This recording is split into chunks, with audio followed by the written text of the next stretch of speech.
Man, this episode of WCW Nitro from '99 was weird. I'm John Ritland, this is... Very confused. When did we time travel? We might as well have with what happened here. By the way, also... Inigo Cortoya? Who will be making more appearances here on here. You're being a really good boy. Yes, you are. Yes, you are. Hi. Do you smell my dogs? Ow. You got sharp... Ow! You got sharp claws. But actually, this is a Raw Ontario, not that one. Yes. Review. Again. This show... Yeah, what is it with that? They need... God damn it, Ontario. And you guys cheering like you're going to go to WrestleMania. That's needlessly mean. Oh, hello, pup. Anyway, so this show was weird. Because it had some good moments. And it had some bullshit. It didn't have Rowan, thankfully. Thank fucking Christ. Despite all his rage, he's still just a plod in a cage. He's a plod. A plod of earth. Hi. Anyway, so we get Rollins in a woman's sports coat. I guess Becky told him to wear it. I'm not shaming. Make it look sexy. I'm not shaming here. It just was weird because it just looked so out of place. He's the Monday Night Messiah. Oh boy, this is fabulous. Anyway, so he has his group doing all their stuff and everything and talking about... It's the Monday Night Misa. Tell you right now, if he ever starts doing a Jar Jar Binks impression, I want the WWE to fail. This typical opening segment, then here's Owens with his team. Oh, and then by the way, Joe comes back from a concussion. That's how much he reacted to it. And we get a brawl. They need to stop with these opening segments. One, they already announced this tag match earlier in the day.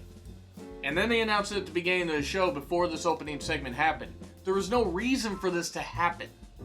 If they had brawled and then announced the match, sure. I mean, I got what you were saying earlier. Or just have Teddy Long come out and, So one way to solve this. Holla, holla, holla. Play it. And here's Becky. Then here's Asuka and Kairi. For reasons. Kairi being goddamn adorable. Dancing on the friggin' apron and stuff like that. It was hilarious. And then Asuka with Kairi versus Becky. This was good. This was the best match of the night. Right. Yeah, you agree, huh? Best match of the night. You see how much he liked it? Okay. What did you think of this match? I thought it was pretty good. Yeah. I thought the match was quite excellent. I mean, both these women can tear it up. Kairi... It would be a great pay-per-view match. It already was, Chris. Are you trying to eat your buttons? Yes. Okay. This was good. This was really, really good. It just had so much. It had so many. I don't want to say so many layers. It wasn't as good as their Royal Rumble 2020 match. Definitely not as good as their 2019 Rumble match. But for a TV match, this was given plenty of time. They got plenty of strikes in. Asuka scissoring Becky from behind because, of course, I had to mention it. What? You knew I was going to mention that. Right. Becky wins clean, which kind of makes sense. And then Shayna attacks her, and then proceeds to bite her on the back of the neck. If you want to relay how intense Shayna Baszler is, there you go. She bit her on the back of the neck like a vampire. Yeah, See? exactly. Right? You get it. You tell him. Why? Why did she bite her? Because? I mean, I like Shayna, don't get me wrong. Like, I have no problem with a woman that's a biter. That's another story for another day. Speaking of biting. Is he trying to do that? He'll get to where he doesn't. I just don't understand why. I don't get it. Why? Why was this? Why? What did you think? Oh, thought it was a fun way to bring him up. Yeah, fun way to reintroduce Shayna. Hey. After the whole thing at Survivor Series. So, Becky sells it. After some technical difficulties. Right, so let's go with it. You liked Asuka Becky. That was pretty good. The neck biting. Just why? Just why? It's ridiculous. Yeah, well. Blood. It also made her look like she loves her woman every day of the month. I don't think there's anything wrong with that. I didn't say there was, but you're just not gonna let me have that joke? Okay. So Becky sells it. She commandeers an ambulance to drive herself to the hospital. Okay. Why? You Right. are bleeding. And also, you really want to trust a woman to drive? I mean, I was going to make it at some point, Chris. I don't think we'll ever make it at that rate. I don't think we will. I don't think we will. Can't imagine why people think that I have issues. Street Profits are allowed to... Yeah. Street Profits are allowed to wrestle! Yeah. And they face... done. Yeah, they face Riddick Moss and Mojo Rawley. And then Riddick Moss pins Mojo Rawley for the 24/7 championship. With what else but the most devastating move in professional wrestling today? The roll-up. Yes. Okay, look. One, drop the fucking 24/7 championship. At least we know Rolling Mojo doesn't gather any moss. That's how the saying goes. It might as well be at this point. If the USA Network... A Rolling Stone. Ah. Gathers no moss. Is that like Rosetta Stone? No. No. So, they need to drop 24/7 championship thing. USA Network coming up with this is a terrible idea. USA Network is run by idiots. VIP Lounge with Drew. And Drew talks about he doesn't need a brain, an overthinking brain to do the thinking for him or something like that. And all I could think of was just the brains from Futurama. And I'll leave for no reason. And then he Claymore kicks him. So we're obviously going to get MVP as a manager. Probably after Mania. Probably not. Maybe. We could see. We could see. We could. We might see him at an the indie show, yeah. We might. We will see about that. But he Claymore kicks him over the couch. Hey, if they have MVP be a manager on WWE TV, guess what? He can manage Lashley and get rid of the trash that he's got with him right now. He can't save Lashley because no one can because creative doesn't like Lashley. I like the segment though. Got Drew over. And Drew ripping his shirt off, a little something for everybody, pretty much is what it was. Ladies and gentlemen and everyone in between. That's a weird human centipede. I was going to work one of those in. We get the Orton Edge video. Why? I don't know why either. The Orton Edge video package. Okay, cool. We then get Cedric getting no TV entrance versus Angel Garza with Zelina Vega. My favorite part of this was when Humberto Carrillo attacks Garza before the match, and Cedric's just like, nope! He just pops up onto the top turnbuckle and just waits out the entire brawl. It's like... That was pretty funny. And also, of course, the security immediately targeting Humberto, targeting the Mexican right there. Except they were not both... the black guy in there? No, Oddly. Not that racist. They weren't cops. This is Black History Month, and I'm still making these jokes. Well, I mean, speaking of Black History Month... Cedric lost! Yes. Cedric should go somewhere else if his contract's up soon. Go, as you said, join his wife in AEW. Yeah. Fucking make some shots in New Japan. Something, anything at this point. Yeah. Just, they need to get rid of 205 Live brand. They need to put people either in NXT, let them go. They need to let some people go. Quit overloading the talent roster. Cedric is too talented to be wasted like this. And nothing against Angel Garza. I knew he'd win. Yeah. Cedric is too good for this. And Charlie was interviewing Rhea Ripley. She wants all of Rhea's brutality. Not that I blame her. Okay, maybe that's me. It's probably just me. It probably is. And suddenly, a wild Sarah Logan appears. That's actually an apt description. It actually kind of is. She then shows up and is like, well, hey, you don't know who I am. I mean, to be fair, Sarah, you haven't really been on Raw much. I don't either! Who am I? Then we get Sarah Schreiber trying to interview Lashley, and unfortunately Lana is allowed to speak when she should not be allowed to speak. She should be kicked off. At least she's not rushing her accent. True, she could be rushing her fucking ass off TV. I still think it's hilarious that she's dropped the accent, but nobody mentions a damn thing. It's kind of funny, actually. But in all seriousness, they've already nuked Lashley. He is not salvageable. They need to get... Anyone is salvageable. Okay. As long as they've got the talent. And I agree with that, but do you think WWE will see him as salvageable? See, now that you've moved the goalposts... Right. That's a good point. I agree with what you're saying, but just get Lana, get Sable 2.0 away from him. She doesn't deserve to be on TV. And quick little sidebar, please, if you have a Mae Young Classic, for the love of God, don't bring back Miss what used to be all red everything back to this. No, don't do it, please. Leave it for talent. So, Sarah and Rhea, and it's over. Rhea loses instantly. Instantly. Charlotte's also out there in the ugliest fucking dress that I've seen in a while. It's like that dress. Sorry, did you say lost? Sarah. You said Rhea. I don't know who fucking lost anymore. Lana pissed me off by existing on TV. Meanwhile, back at the plot. Charlotte needs to find a better wardrobe because that dress was put together by freaking rats in like a sewer or something like that. I don't know what that was. Why did she woo suddenly so late? I brought that up, and I was just like, she said her line, and like 10, 15 seconds later, woo! It was like a glitch in her head or something. A nervous tick, like all these people, woo! It's like a nervous tick. Spoon. So anyway, I'll appreciate that one. yeah, that's right. Ricochet is cutting a promo. Stop.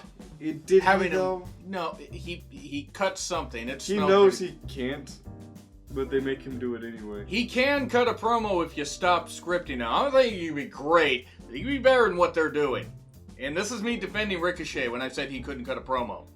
Many of the professional wrestlers in WWE need some goddamn acting lessons. Because if you're going to be reading from a script, you need to know how to deliver lines.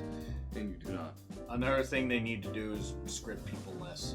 Bullet points. They're not going to do that. I know. See, that's... So you got to work within the boundaries of what they won't do. Well, Vince's boundaries suck. And I hope the XFL fails miserably. You're right. But they're already cutting, like, house shows and stuff like that to save money. I don't think you're going to hire acting coaches. I'm not saying your idea is bad, but if they're cutting some funds... Yeah, I mean, all they really need to do is have people who are... They're going to build at the top and put them through those lessons. Yeah, okay, I mean, maybe. Or bring back managers and do that. There's a thought. Ricochet versus Lashley, this went on forever and did not need to. Sonic ad in the middle of it. Ooh. This match went a break. Look, I had get to go fast. It did.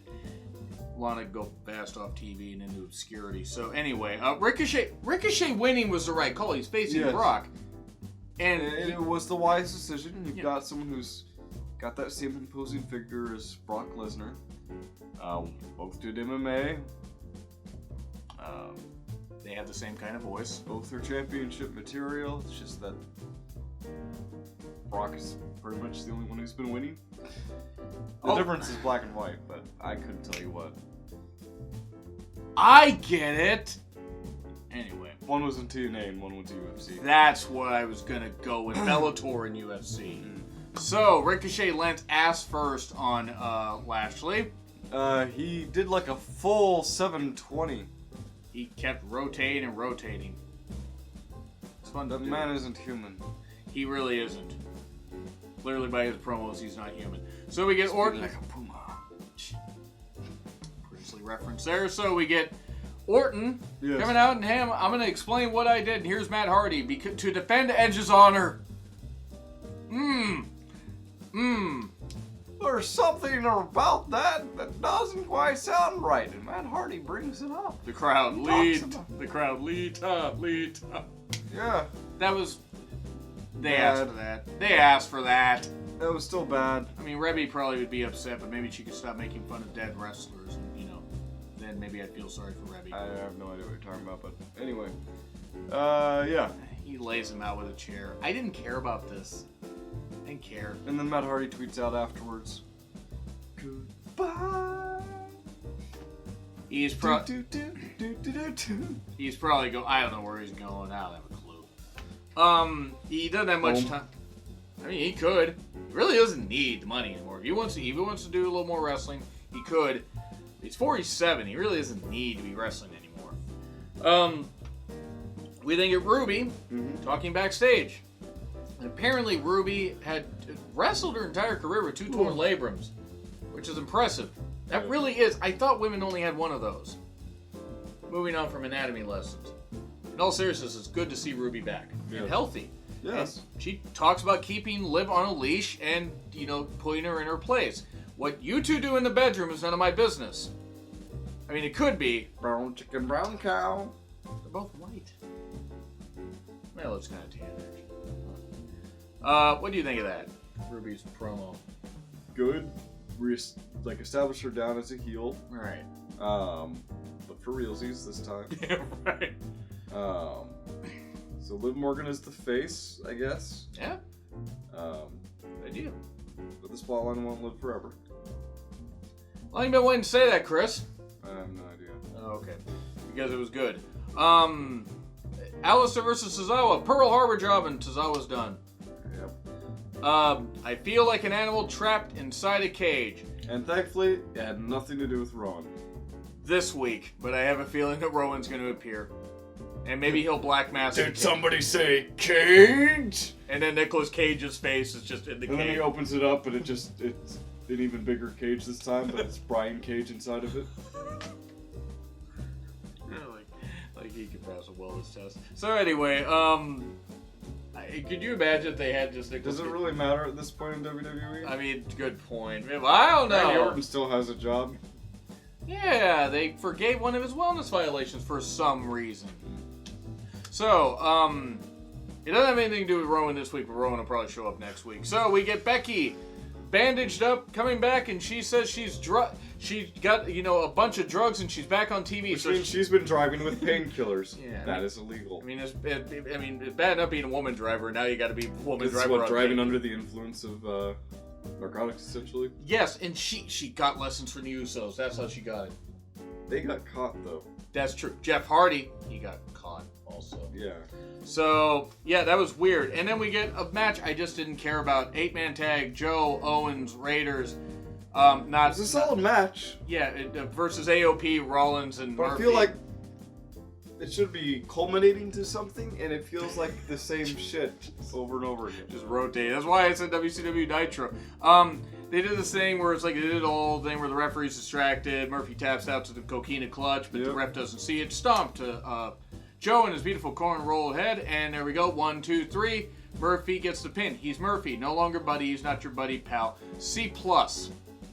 No, B-. Tell you why B-. That women's match elevated. Yeah, B-, fair grade. Pull over here. Yes. And you can Do pull that. this down by clicking on it. And you can select a grade, let us know what you thought, or leave a comment down below.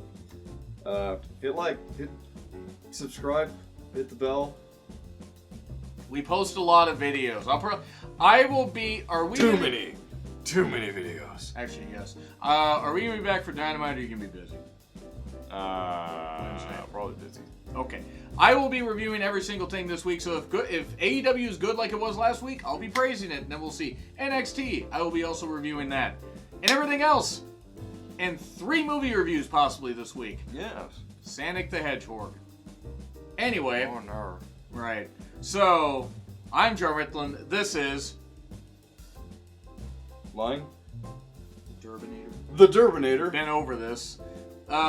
Inigo will likely appear more once lessons. Once he's less bitey.